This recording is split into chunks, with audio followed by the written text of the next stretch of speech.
కదండి. యూదా ఇస్కరియోతు ఎవరు? యేసుక్రీస్తు ప్రభు ప్రధాన శత్రువు. నిజమే అంటారా?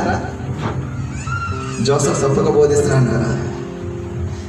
శిష్యుల్లో ఒకడు యూదా ఇస్కరియోతు ఎవరు? యూదా గోత్రంలోనే యేసు ప్రభు పుట్టారు. తన గోత్రంలో ఉన్నవాడే ఇస్కరియోతు. యూదా ఆయన శిష్యుడిగా ఆయనతో 3.5 సంవత్సరాలు తిరిగిన వాడు.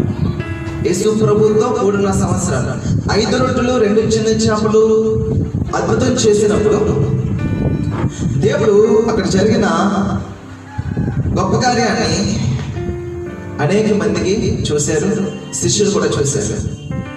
మరొక చోట 5,000 మంది తిన్నారు, ఒక చోట 7,000 మంది తిన్నారు. 12 గంపలు 7 గంపలు అవి బ్యాలెన్స్ ఎంతైతే ఫుడ్ మిగిలిందో ఆ ఫుడ్ అంతా. ఇలాంటి యేసుక్రీస్తు ప్రార్థన చేస్తే కళ్ళు తెరవబట్టే.